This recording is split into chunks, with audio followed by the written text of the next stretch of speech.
just get on with it. Okay. Okay, this is called Me and My Stomas. Well, I'm 10 years old and live in Plymouth with my mum, dad and my dog Jake. I was born in 2003 with a rare group of problems. I go to Elberton Primary School, the best school ever. Now, I would like to give you a little behind the scenes of how I managed to get through my stomas. I have VACTEL association, which means I have a lot of problems, both inside and out. Well, what is VACTEL association, you might be saying? Well, V stands for vertebral, E stands for anal, C stands for cardiac, T stands for trachea, E stands for esophageal, R stands for renal, and L stands for limbs.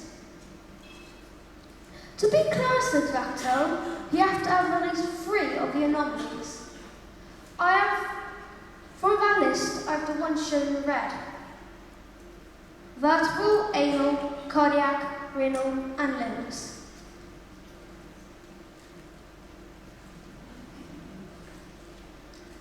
I've had 11 operations. Some I don't remember, some I do.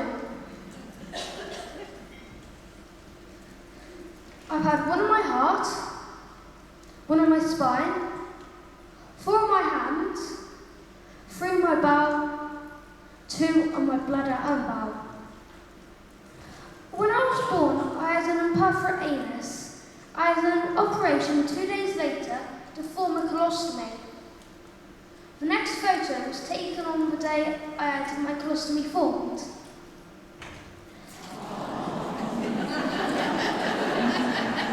I know, I still got that handsome look.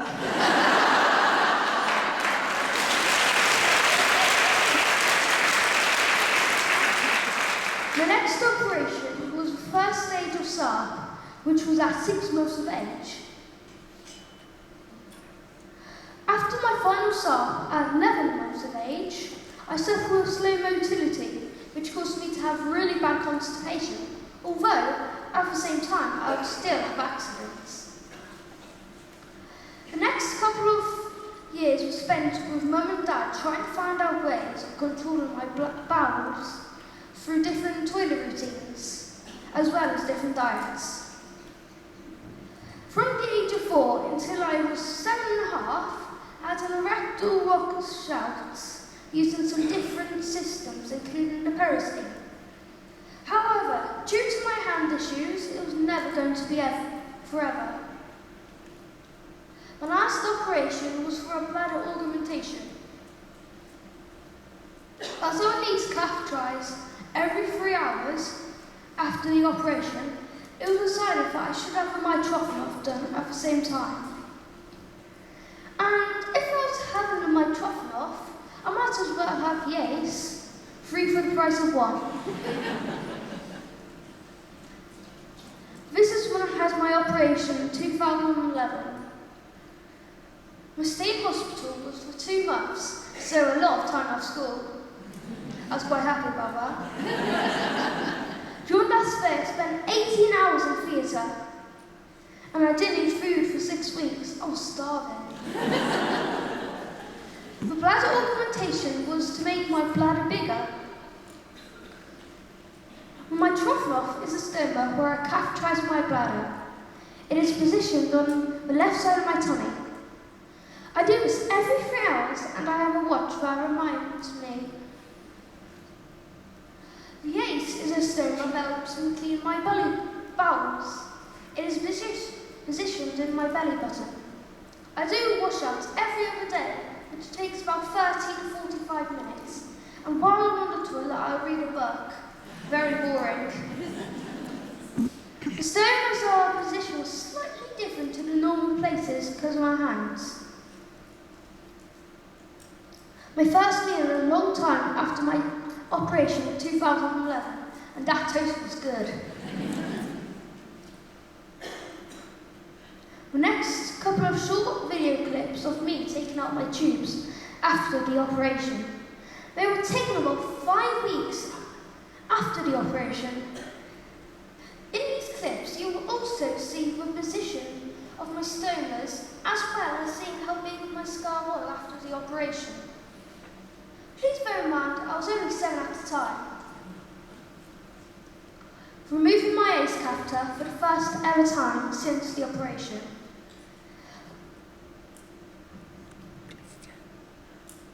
Huh?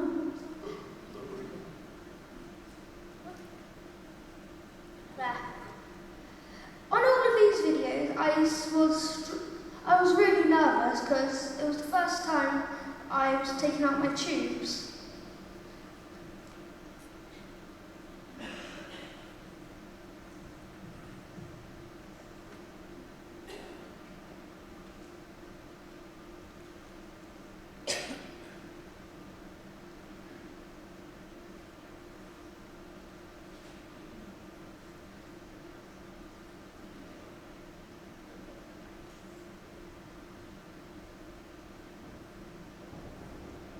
Next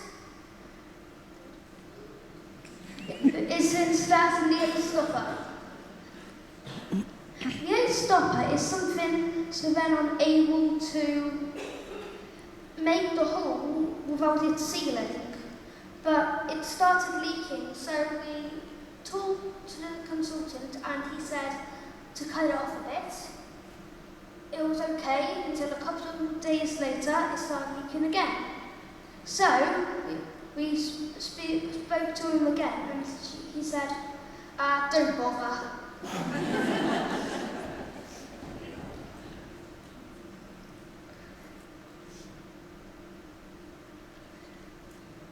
Of course, I was shaking because, well, why wouldn't you?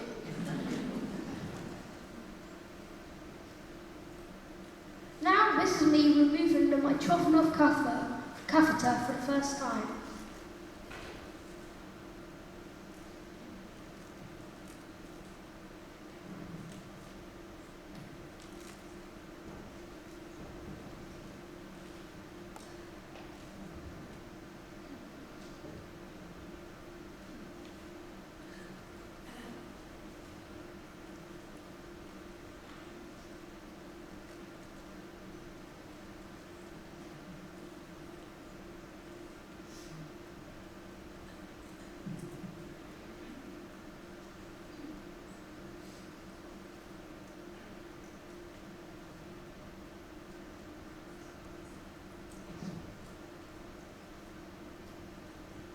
This is me inserting a new mitral catheter.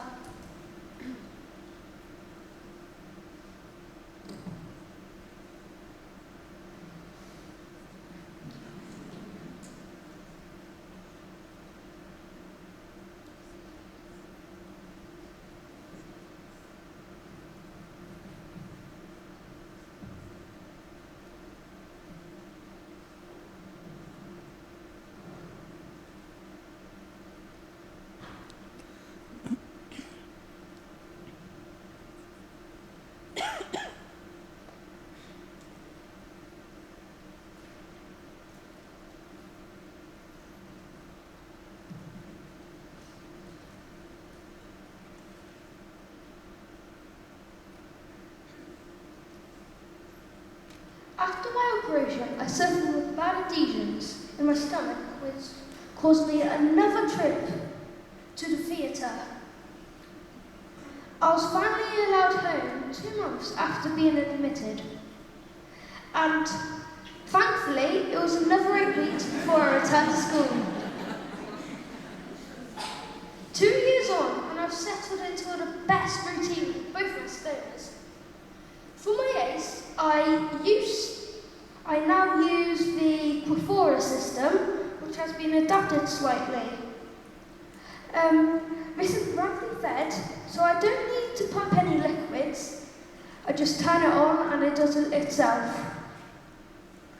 They've made an amazing difference to my life because I'll soon be able to carry out my treatment in my own privacy.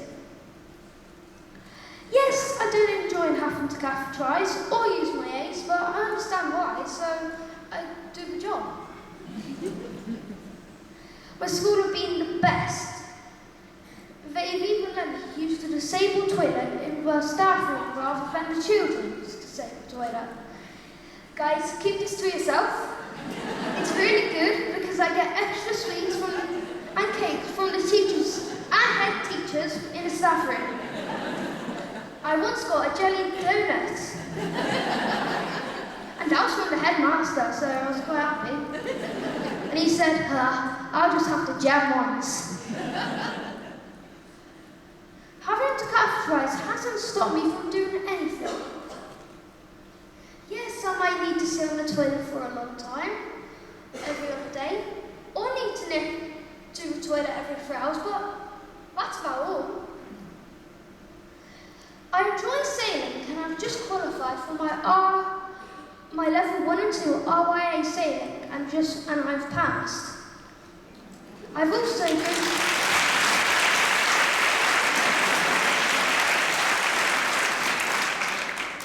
go to Cub Scouts and I've just been promoted to the highest in my group.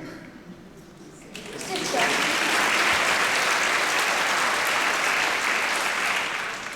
This is my Vactel family. Up there. I enjoy meeting my Vactel family because the people are the same as me, different. We all look different on the outside, but inside we are all still the same. That's just amazing. I just want to say thank you for listening to me. I hope you enjoyed my short presentation. And if you'd like to see me do a talk at one of yours, please see my managers, aka Mum and Dad. My mum is the one with the camera filming it, my dad is this guy. Now, caution, this will make you fall asleep and is entirely boring. My dad's going to say a few words, but while you stand there and try and be quiet. This is going to be hard. Dad Griffiths.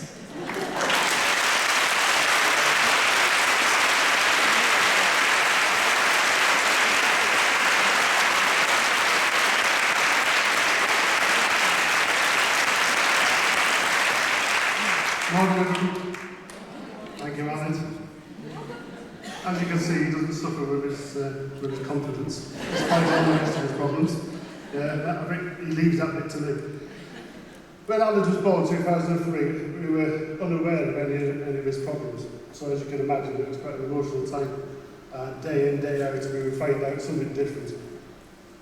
For the first couple of years, it was an absolute nightmare. Hospital trips all the time. Operations all the time, as you can imagine. However, you come through it. He is today, they're fairly well really at that. A bit cheeky at times, but he's had most of his issues really have been around his bowel and bladder. For the first couple of years after this first and second stage start, we spent a lot of time changing his diets and just trying to find different ways of controlling his constipation. However, it didn't really work. By the age of 3, we spoke to the stomach nurse and consultant, and we ended up going down the rectal washout routine, and that worked fairly well. We used a few different systems, an American system, which was using Foley cavities, and then it moved on to the peristeen, which in fairness is really good. But because of Alan's hand issues, it wasn't something that we could do forever. When Alan was 6, it was decided that he needed a bladder augmentation. Now, because of his hand issues, they said we'd have to catheterise every 3 hours. We realised that wasn't really a good way for Alan to go. So we spoke about having a mitrophonoff, and it was agreed that the mitrophonoff would be the way ahead. But at the same time, they decided that, well, he needs a YACE as well. So we had them all done in one go. At the time, it was quite a hard decision to make as a parent. It's a massive operation on its own. And although the operation itself went well, he did suffer adhesions, and this proved to be